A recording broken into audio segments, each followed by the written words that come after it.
सभी बहनों को राम राम। आज ऋषि पंचमी का व्रत है तो ऋषि पंचमी की कथा सुनेंगे। प्रथम गुरु वंदना करो, फिर मनाऊं गणेश। मरु माता शारदा मेरे कंठ करो प्रवेश। वक्रतुंड महाकाय सूर्य कोटि पर बहने विघ्न करो मंदिर सर्वकारी श्रद्धा पर श्री गणपते नमः। ऋषि पंचमी की कथा।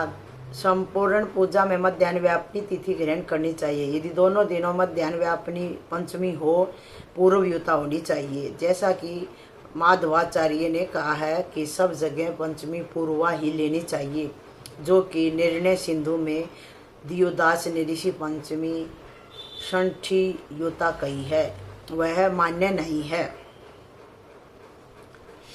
व्रत करने वाला प्रथम दिन एक बार भोजन करे और भाद्रपद शुक्ल पक्ष पंचमी अर्थात ऋषि पंचमी को मध्याह्न समय दोपहर में किसी नदी या जलाशय पर लटजीरा की 108 अथवा 7 दातुने आयुर्बल से श्लोक प्रार्थना कर मुख दुर्गंध नाशाय पढ़ता हुआ दातुन करे।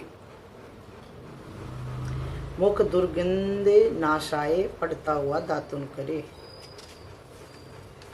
दातुन करने के बाद शरीर में मिट्टी लगाकर स्नान करे अथवा लौकिक रीति से सिर पर लटजीरा की 108 या 7 पत्ती रखकर 108 या 7 गोते लगाकर स्नान करे। तदंतर नियम अनुसार नीचे लिखे विधान से ब्रह्मा कुर्च विधि पंचगम्य गोमूत्र गोबर गोदूध गोघृत गोदधि बनाकर प्रसाद के लिए दाहिने हाथ में जल लेकर संकल्प करे। संकल्प करके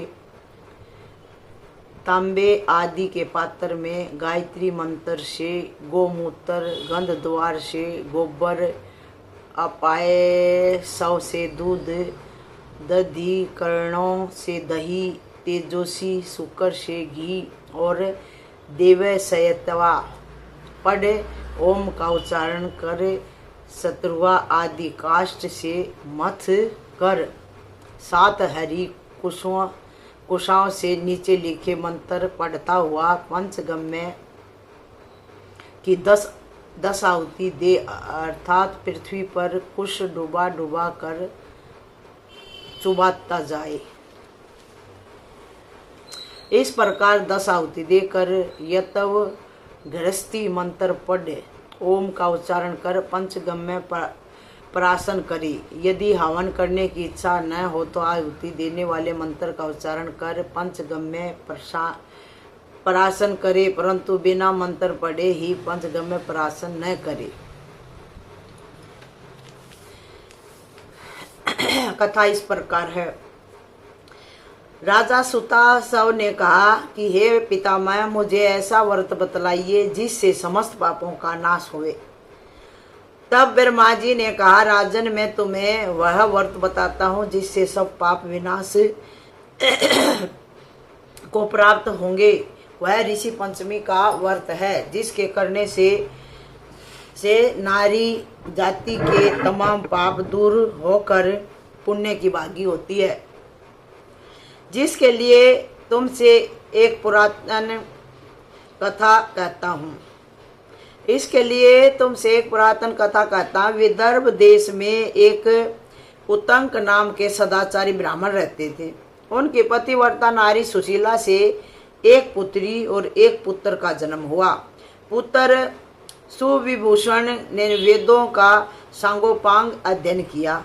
कन्या का समय अनुसार एक सामान्य कुल में विवाह कर दिया, पर विधि के विधान से वह कन्या विधवा हो गई।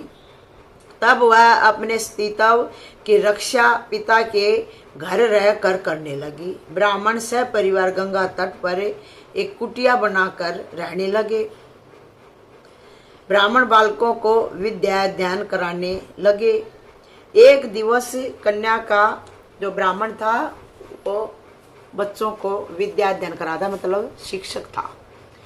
एक दिन माता पिता की सेवा करके एक शिलाखंड पर शयन करने गई। रात भर में उसके सारे शरीर में कीड़े पड़ गए। सुबह जब कुछ शिष्यों ने उस कन्या को अचानक इस दशा में देख उसकी माता सुशीला को आवेदन किया कि माता, गुरु पुत्री के दुख को देखिए आप। गुरु पत्नी ने जाकर उस अपनी पुत्री की अचानक दशा देखकर नाना तरह से विलाप करने लगी और पुत्री को उठाकर ब्राह्मण के पास लाई। ब्राह्मण भी पुत्री की दशा देखकर अति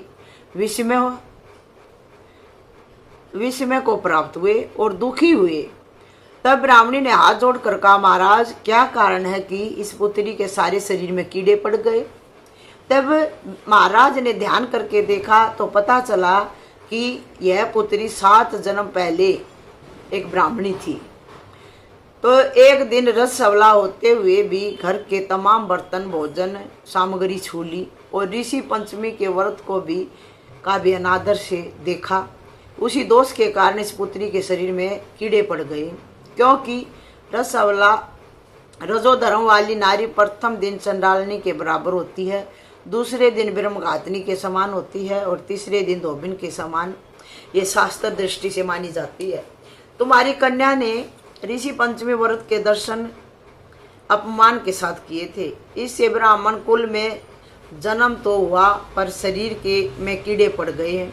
तब सुशीला ने कहा, महाराज, ऐसे उत्तम व्रत का आप विधि के साथ वर्णन कीजिए जिससे संसार के प्राणी मात्र इस व्रत से लाभ उठा सके। ब्राह्मण बोले, हे सहधर्मणि, यह व्रत भाद्र मास के शुक्ल पक्ष की पंचमी को धारण किया जाता है। पंचमी के दिन नदी में स्नान कर व्रत धारण कर सायंकाल सप्त ऋषियों का पूजन विधान से करना चाहिए।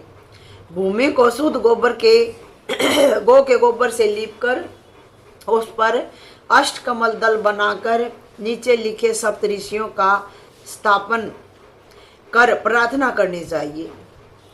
ऋषियों के नाम इस प्रकार हैं: मैं ऋषि कश्यप जी, मैं ऋषि अत्रि जी, मैं ऋषि भारद्वाज जी, मैं ऋषि विश्वामित्र जी, मैं ऋषि गौतम जी, मैं ऋषि जमदग्नि, मैं ऋषि वशिष्ठ जी। मैं ऋषियों की स्थापना कर आचमन, स्नान, चंदन, फूल, दीप, निवेद आदि से पूजन कर व्रत सफल होने की कामना करनी चाहिए। इस व्रत को करके उद्यापन की विधि भी करनी चाहिए। चतुर्थी के दिन एक बार भोजन करके पंचमी के दिन व्रत आरंभ करें। सुबह नदी या जलाशय में स्नान करके गोबर से लीप करके सरव तो भद्र चक्कर बनाकर उस पर कलश स्थापना करे। कलश के कंठ में नया वस्त्र बांधे पूजा सामग्री एकत्र कर अष्टकमल पर सप्त ऋषियों की सुवर्ण प्रतिमा स्थापित करे। फिर षोडशोपचार से पूजन कर रात्रि को पुराण का श्रवण करे। फिर सुबह ब्राह्मणों को भोजन दक्षिणा देकर संतुष्ट करे। इस प्रकार इस व्रत का उद्यापन करने से नारी सुंदर रूप लावण्य को प्राप्त होकर सौभाग्यवती होकर धन पुत्र से संतुष्ट हो उत्तम गति को प्राप्त होती है। एक दूसरी कथा और है। दूसरी कथा इस प्रकार है, ये भविष्य पुराण की कथा है। एक बार भगवान श्री कृष्ण से महाराज युधिष्ठिर ने कहा कि वह कौन सी पंचमी है जिसके करने से नारी जाति दोष से मुक्त हो जाती है और पुण्य को प्राप्त होती है। भगवान श्री कृष्ण ने कहा, राजन, भाद्रपद शुक्ल पक्ष की पंचमी को ऋषि का व्रत रखने से रजसवला से मुक्त होती है, क्योंकि जब इंद्र ने वर्तासुर को मारा था, वह ब्रह्म हत्या का एक भाग नारी के रज में, दूसरा नदी के फेन में, तीसरा भाग पर्वतों में, चौथा भाग अग्नि के प्रथम ज्वाला में विभक्त किया था। इससे हर वर्ण जाति की नारी को रजसवला होने पर प्रथम दिन चंडालनी, दूसरे दिन ब्रह्मघातनी, तीसरे दिन धोबिन माफिक दोषी मानते हैं। इससे उस दिन प्रति वस्तु छूने से अपवित्र होकर दोष होता है। इस ऋषि पंचमी व्रत के करने से वह दोष मोक्ष होकर नारी पतिव्रता को प्राप्त होती है। उस दोष से मुक्त होकर नारी पवित्रता को प्राप्त होती है। हे राजन, विदर्भ देश में एक सयनजीत नाम का राजा था और उसी राज्य में एक सुमित्र नाम का एक विद्वान ब्राह्मण था। उसकी पत्नी जयश्री एक दिन कृषि कार्य में रहती रसवला धर्म को प्राप्त हो गई और वह समय अनुसार भोजन प्रति वस्तु छूती रही। भोजन की हर वस्तु को छू लिया उसने। इस प्रकार समय पूर्ण होने पर दोनों पति पत्नी की मृत्यु हो गई। मरने पर ब्राह्मणी को कुतिया का जन्म हुआ और ब्राह्मण को बैल का। पर इन दोनों को अपने तप के प्रभाव से पूर्व जन्म की बातों का स्मरण बना रहा और यह दोनों प्राणी अपने ही पुत्र के घर पालित हुए, पालतू जानवर बन के रहने लगे अपने पुत्र के घर। एक दिन पितर पक्ष में ब्राह्मण कुमार ने अपने पिता की श्राद्ध तिथि में विधि के साथ ब्राह्मण भोज रखा और अपनी पत्नी को स्वादिष्ट पकवान बनाने की आज्ञा दी। इधर ब्राह्मण पतोहू ने विविध पकवान खीर आदि बनाकर तैयार की। भाग्यवश एक सर्प ने उसी खीर में जहर उगल दिया। यह हाल ब्राह्मणी कुतिया बनी देख रही थी। जो कुतिया बनी हुई थी वो पिछले जन्म में ब्राह्मणी थी, वो देख रही थी। तो उसने सोचा कि अगर ब्राह्मण खीर खाएंगे तो मृत्यु को प्राप्त हो जाएंगे, इससे मेरे लड़के को ब्रह्म हत्याओं का भारी पाप लगेगा। इससे उस खीर को कुतिया ने जानबूझकर जूठा कर दिया। तो बहू ने कुतिया को देख लिया, उसमें मुंह डाल दिया। तो बहू ने कुतिया को इतना मार मार के उसकी कमर तोड़ दी और खीर फेंक के दूसरी खीर बना ली। फिर श्राद्ध कर सब ब्राह्मणों को भोजन कराया।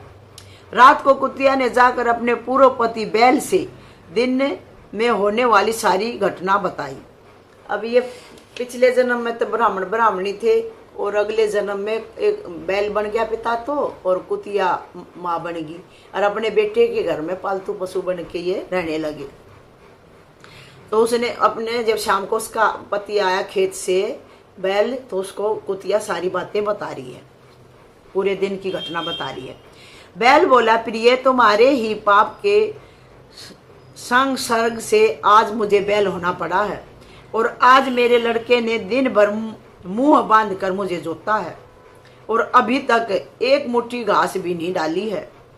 ये सारी बातें छुपा हुआ ब्राह्मण बालक भी सुन रहा था। वह दोनों जब आपस में बात कर रहे थे तो उनका लड़का भी सुन रहा था, जिससे वह बड़ा दुखी हुआ और दोनों माता पिता को भोजन देकर वह रंज में वन चला गया।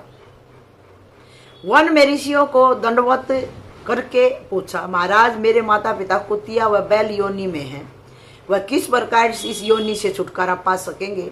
तो ऋषियों ने बताया, तुम्हारे माता पिता ने जो रजोदोष से कुतिया व बैल की योनि प्राप्त की है, उससे छुटकारे के लिए तुम्हें हम एक व्रत को बताते हैं, तुम विधि पूर्वक उस उत्तम व्रत को करो। वह उत्तम व्रत अगर विधि से करोगे तो तुम्हारे माता पिता को इस योनि से छुटकारा मिल जाएगा। वह व्रत ऋषि पंचमी को करके उसका फल अपने माता पिता को समर्पण करो।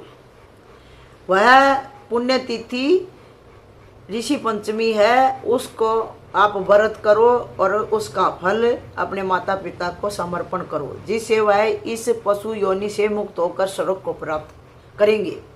मुनियों से विधि सुनकर ब्राह्मण पुत्र ने घर जाकर विधि के साथ सर्वान सहित भाद्रपद शुक्ल पक्ष की ऋषि पंचमी व्रत को किया और श्राद्ध से उस व्रत का फल उन अपने माता पिता को समर्पण किया, जिसके प्रभाव से वह इस करूर योनि से छूटकर दिव्य देव विमान पर आरूढ़ हो स्वर्ग को प्राप्त हुए। हे राजन, जो नारी इस व्रत को विधि के साथ करती है, श्रद्धा से सप्त ऋषियों का पूजन करती है, वह नारी भयंकर रसवला दोष से छूटकर शीघ्र ही धन पुत्र पुत्र आदि के सौभाग्य रूप को पाती है। इस व्रत को करने का नारी जाति का मुख्य कर्तव्य है। इससे मन तन आदि के दोष मुक्त होते हैं। जो फल तीर्थों के करने दूसरे व्रतों को करने आदि से प्राप्त होते हैं, वे इस व्रत से अनायास नारी जाति को मिलते हैं।